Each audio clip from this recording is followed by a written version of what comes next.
Alright everyone, here we are again with a new build. Today we're going to be doing the Compass Warp 360. We've got some servos here. I've got some MKS for the DS8910A for the tail. You can use mini or micro for the tail. A lot of guys use the DS95I as well. I went for the DS92A. Again, a lot of guys will do the DS95 as well. These I heard are also really good. So for those Mikado servos, going for the Ice Light on the ESC. Ended up getting edge blades. Going for the Icon flybarless unit. I love this thing. This is great. Got myself a couple of pulse packs, 1350 6 cell. That'll be good to go. Got my satellites.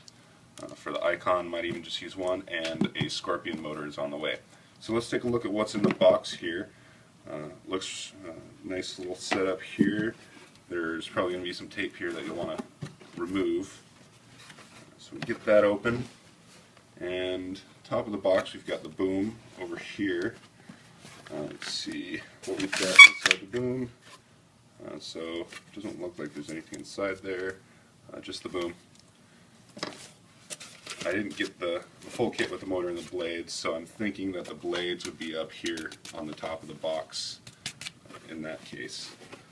Got the canopy here, really nice. It's wrapped up real good. I'll just leave it that way. I went for the green style. I think that'll be really nice and visible for me. So I'll just leave it in this protective stuff until I end up needing it. Looks like they come with the blade holders. You can just pop the ends out of that. Put that to the side. Let's see what we got in here. Alright, so this guy is pretty tight. I'm not going to pull that out like that. It comes with straps. Keep those for holding the batteries in. Looks like we've got this other box over here. It's in there. So this is where you've got, it looks like most of the hardware is in here. Step 49, so it looks like it's got some labels, some stuff written in Chinese, and but it also has a step number on it, so maybe this will be an organized build. So it looks like everything is in here as far as hardware.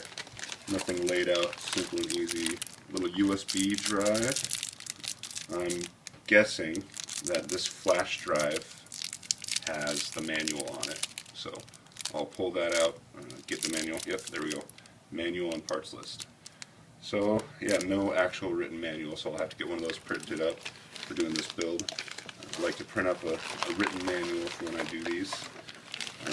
Everything else is in here, it looks like, other than, carbon fiber frames are on the bottom. Figure out what's going on with this thing that's sticking out, this carbon fiber push rod. They definitely utilize the corners on that one, but it looks like we've got a nice little push rod here for the tail. The screws are all in there. We just have to put the ball link ends on. Beefy main gear. Got the frame there on the bottom. Pretty simple frame. Various hardware, pulleys. Yeah, it looks like everything's just in here in separate bags. So yeah, it's probably going to take a little bit for me to go through, make sure this stuff is organized.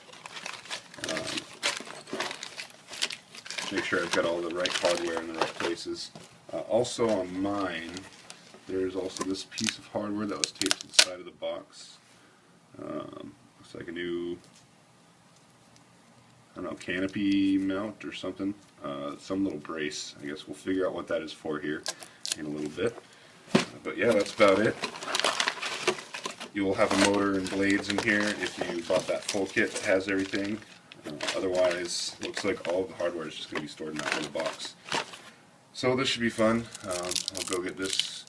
Wonder how big that is. I might have an extra new flash drive for myself, and it's got little keychain links on it. So flash drive never hurts. And that is what's in the box for the Compass Warp 360. So let's get the manual out and get started with the build. Okay guys, and here we are, ready to get started with the Warp 360. First of all, we're taking a look at the manual here. I've pulled it up on my PC. And it's pretty basic. Has a little bit of table of contents. Everything is in English and German. So, Sprechts du Deutsch? Alles good. Contents, you know, all the warnings, warranty, same thing that's typical to any helicopter that you're going to build. Make sure you're being safe, make sure you know what you're doing. If this is your first one, take the time to make sure you do it right. We've got all the technical specs, all the links, everything in here. Pretty simple. Basic information here, like don't over torque the screws. These are small screws. This isn't a 600 or a 700 size helicopter, 50, 90. So you want to torque them, just kind of hold the screwdriver with just 2 fingers. If you over tighten them, you're just going to break them and create problems for yourselves. Make sure you use medium strength thread lock. Use CA when we're gluing into plastic. It has really high quality bearings. You don't want to put oil into the bearings. There's special ball bearing grease that you can use, but you probably won't have to do that. Pay attention to any cracked ball links. You know, just basically make sure you know what you're doing, all this safety stuff, so that they're covering their butts on that one. Again in German, and then we move to step 1, blade grips. So there's going to be all this stuff, and I think everything is located here. Step 1, it has the weight of the bag, and it looks like it's got all of these pieces here. We've got the carbon fiber frame for the blade grip. We're going to make sure that we apply grease here. We're going to get acetone or rubbing alcohol, make sure we clean off the screws, but also measure the screws, make sure everything's looking good. Put these bearings in here, the thrust bearings and the spacer. So all that stuff should be in here. I haven't opened it yet. It looks like there are some bearings that are pre-installed in there. So we will go over this, take a look, get this part done, and show you what we've got once we get these head grips ready to go. Alright guys, here we are still on step 1. This grip, it looks like everything comes pre-assembled with all the thrust bearings inside there, everything's facing the correct direction. You've got the larger inner diameter thrust bearing towards the inside, but what I found is that there's not quite enough grease for my liking, so I went and popped these out, used a screwdriver to just kind of push on the bearing that was coming out, hammer it in, get that to come out, and get the inner bearing to come out so I could put some more grease on there. Didn't have a whole lot, but I've now filled it with a whole bunch of grease. Put grease on the inside, on the outside. So just make sure when you do that you keep everything straight. I've still got the inner race inside of there. So the inner race with the larger outer or larger inner diameter is towards the inside. I'm going to put this ball bearing in with the open part towards the inside, which is going to go towards the center. So yeah, that large open end goes in towards the center hub. Then we've got the smaller race bearing with the smaller inner diameter, and then we've got that extra spacer here, number 6 on the manual, and then we'll have that last bearing. So pop the outer bearing out of here, put some more grease on the inside, and then after you put more grease on the inside of this, put it all back together the same way it came apart. So make sure, you know, anywhere where you're putting metal into metal, you're going to use blue thread lock. We're going to use CA in cases where we're just gluing into plastic, not on this step. We've got synthetic grease that we're using to put on the thrust bearings, and I've got a bottle here of, it's my wife's acetone that she does nails, so I just use her acetone and use those to clean off the tips of any of the screws. When these screws are machined, they use oil to machine them, so they're going to be left with oil, so they'll back out real easily. So make sure you clean them with alcohol, isopropyl alcohol or acetone, and wipe them down with a dry cloth really good. Get all of that grease off, and when you're going to use them, apply the thread lock and put those in, and they'll stay together much better if they don't have the oil and they've got the thread lock on the threads. So we'll get that done. We'll finish up here on step 1 and show you what it looks like when it's done. Okay guys, we're done with step 1 here. We've put these head grips together. All the little screws, just using 2 fingers worth of tightness. Don't get too much torque, don't kill these. Make sure you use your blue thread lock on those. Make sure you take these bearings out. Actually, on one of mine, the open part of the thrust bearing was facing towards the outside, so I took that out, put more grease in it, and made sure the open part was facing towards the inside, towards the center part of the hub, and not where the blades are going to be coming out. Because then that way, if the open side is facing towards the part that's spinning out, then the centrifugal force is going to push that grease out and it won't stay in there longer. So you want to make sure that the open face is towards the center. So make sure you pull that out, put the grease in there, and you put it all back in the correct order. And pretty simple and straightforward for putting these carbon fiber pieces on there. Just make sure you clean off the screws and use your blue thread lock. So after that, we're going to be moving on to, looks right here, step 3. No, step 2 here. We're going to be putting together this swash plate. Pretty simple, everything's in there and ready to go. Just make sure you pull everything out here. Every part, put the blue thread lock on there. Or clean it off first, put the blue thread lock on there and put it back in. And that should be good to go. Same thing here. For the next step, step 3, everything's in there. A lot of it's already done for you. Just make sure you're following what they are instructing here in the manual. So if there's any caveats, I will come back and describe them compared to what's already done in the packaging. But right now, it looks like step 2 and 3 is pretty much good to go. You just have to go in there and put some thread lock on these guys. So we'll come back after that's done and see what we've got next. Alright, here we are guys, moving on to the next steps. Step 1 is done. Step 2, this is all done in the factory. I went and looked in there. All of the thread lock is in there. They're nice and tight. This is perfect. It's ready to go. It even says in the manual that it's done in the factory. This next step here, step 3, almost completely done in the factory. You have to measure it out to length a little bit.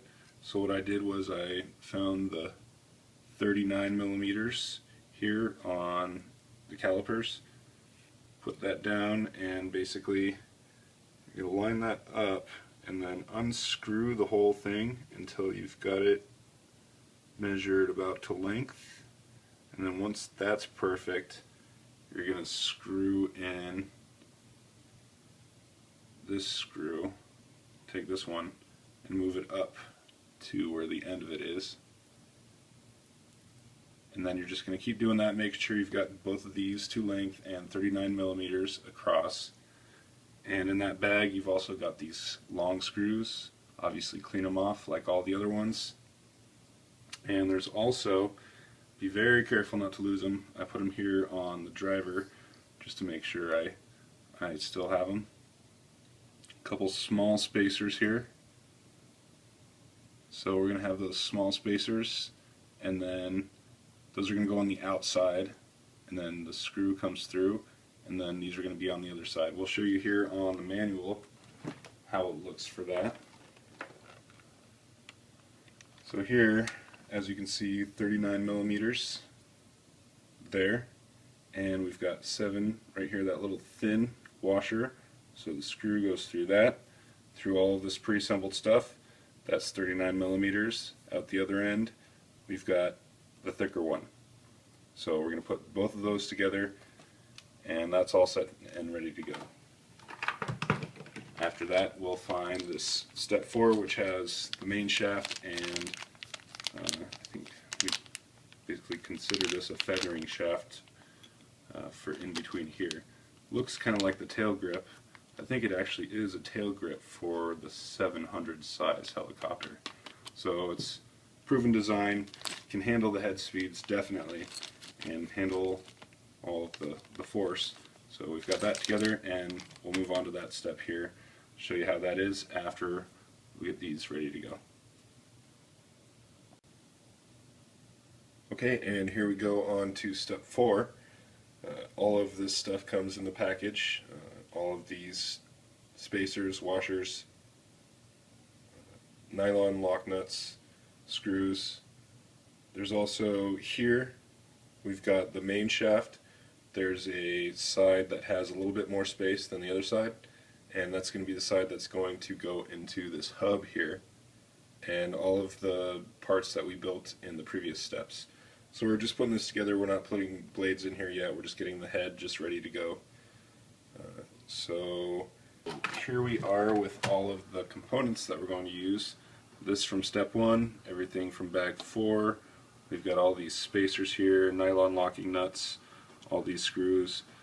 These are the ones that are going to go into the hub through these washers. So we're going to put all that together, clean these off, put the blue thread lock in there, put the blade grips in through here, and what you're going to notice in the end when you're done, there's still going to be some axial play here, and that's okay. Once the force goes out, it's going to push it out here, and if they had put spacers in here, then it would have just put more pressure on the bearings overall. So it's okay if by the end of it you see just a little bit of axial play here. So that's what they're talking about in the manual with normal axial play. So we're going to put that together, have the head almost done here, and once that's ready we'll show you. With these guys, they're all ready to go. Got the washers here, thin one on the outside, thicker one on the inside. Also there's some writing here, and you can see that the writing with the numbers are going to be the ones that go on the outside, and there's some, you can see an extra ring here on the inside, and that's the flashing that goes on the inside. But we're also going to use some bearing reamers or ball link reamers to make sure that we clean these out. And I've heard that these are a little bit tight and you have to ream them out a little bit. You don't want to overdo it. We'll go over that when it comes time. But we're going to test it first, on these ball links, see if it's loose. If it's loose enough and we have enough play, then we won't ream it out. But something tells me we're going to have to ream these out a little bit. We'll go over that later. Finish this step and we'll show you about that when we're done. Alright, now moving on and showing our progress, we've got steps 4, 5, and 6 done by putting everything from bag 4 together with everything from all of the previous steps. We've got the head grips on here, basically everything's loosely tightened into the nylon lock. We've got the spacers in here. We're going to put the blades in when we're done with the build. Make sure everything's moving nice and smooth. We've put the washer in there with the screw that goes into this head block. There might be a little axial play here, but not a whole lot. You want to make sure that you put the end of the main shaft in that has more space on the end, so that you'll see when you actually get it in there and you screw this screw here through, it's going to be flush at the top. And this long screw, put some thread lock at the end, go into the smooth side, and you're going to end up screwing into the threaded side on the end. And then after you do that, we're going to take these arms from this step. Those are screwed into the grips, and the ends we clip onto the ball links here. Those all seem to be moving nice and smooth. Everything's really smooth here, and that's how you want it. So we've got our head finished up here. It looks like next part we're going to is this bag that says step 7, 8, 9. We're going to start putting together the tail. So we'll pull these parts out, we'll get those ready to go. We'll see what the manual says. Put this head off to the side, and we'll get back to that later when it's time to put it into the frame.